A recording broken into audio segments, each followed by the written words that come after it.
Hi guys! Welcome back again to our YouTube channel. Kung bago ka pa lang dito, don't forget to like, share, and subscribe sa ating YouTube channel for more helpful online tutorials.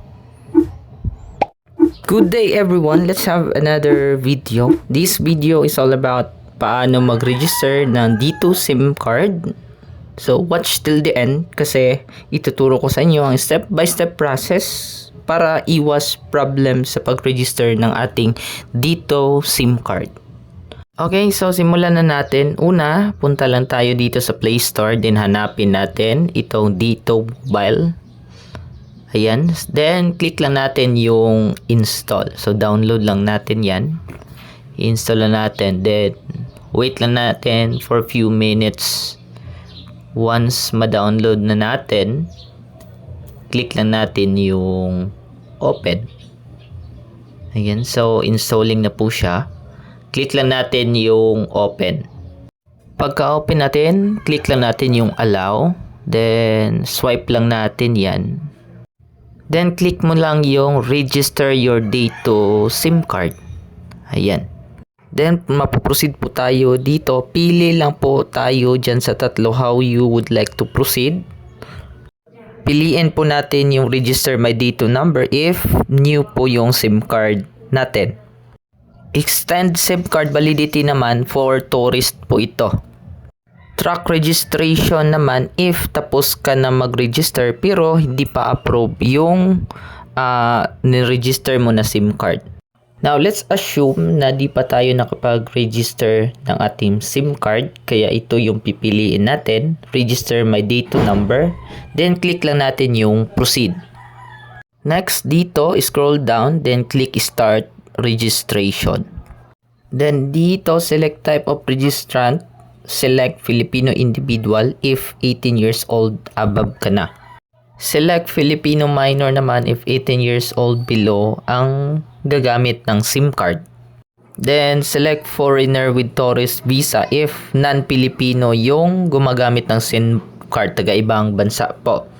Foreigners holding tourist visa naman ang pipiliin mo if foreigner ka dito na nagtatrabaho or student. Basta hindi ka po turista dito sa ating bansa. Select judicial entity naman if use for business yung SIM card natin. Dito pinili ko yung Filipino individual kasi above 18 years old po ako. Next, dito, ilagay lang natin yung dito na mobile number natin. Pagkalagay natin, click mo lang yung verify. Dito naman sa OTP verification, wait lang natin. Magti-text po sa ating number yung OTP PIN nila.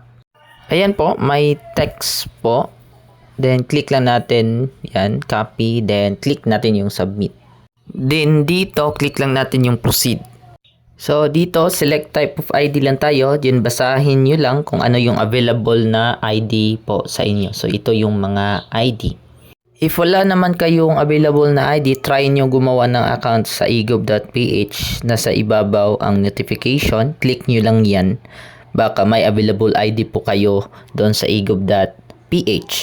Dito, nag-select ako ng PRC ID. Then, click mo lang yung arrow up. Dito po, take photo lang po tayo. Click lang natin yan. Then, hanapin lang po natin. Wait, click natin yung setting permission muna. Ayan. Then, wait lang. Ayan. Click natin yung photo. Then, picturean lang po natin yung ID natin. Ayan. So, pagka-click, ayan, checking the quality lang po yan. Then, click lang natin yung proceed.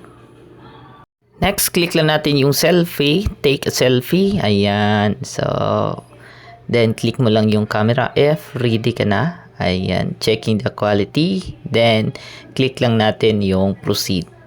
So, goods na yan. Click na natin yung proceed. Next, ilagay lang natin yung personal information natin. Hindi ko na ipapakita yung name. Ayan. So, para for confidential kasi. So, dito, ilagay lang natin yung address naman dyan. Okay, so, ipapakita ko lang sa iyo kung paano mag-fill up ng address. Pero, hindi ko ipapakita yung sa, So, yan po yung address.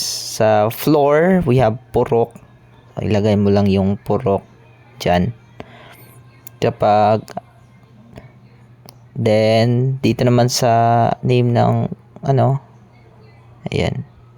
Wait lang, loading po. Barangay, select mo lang. Maglo-loading yan. Zamboanga del Norte. Then, ayan. Wait lang for a moment. Saan yung Dapitan? City of Dapitan. Then, click natin yung Putungan. Ayan. Tignan natin yung Putungan. If tapos ka na, automatic na yun si postal code. Click mo lang yung proceed. If okay na yung personal information mo. Ayan. Pag mapunta po tayo dito, kindly scroll down lang, then may box dyan sa gilid. Click mo lang yung mga box dyan. Check, then click mo yung register. So, loading pa po yan. Wait lang natin. Ayan, so congratulations. Ang SIM card mo is registered na. So, yan ang makikita mo. Click natin yung allow, then enter lang natin yung number natin. Let's sign in. If gumagana ba. Ayan. So, type lang natin yung number. Dito, ilagay lang natin yung dito number natin. Sign in lang natin. If gumagana ba. Yan. Click mo lang yung sign in with SMS. Then, may notification dyan. One-time password. Ayan. May text. Copy nyo lang yan. So, paste. Then, click mo yung verify.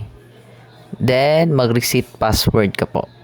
Dito, gumawa lang po kayo ng password. Enter mo lang yung password. Then, yung enter new password, i-retype mo lang yan dyan sa baba. Dapat magkatugma po siya. Then, click mo lang yung update my password.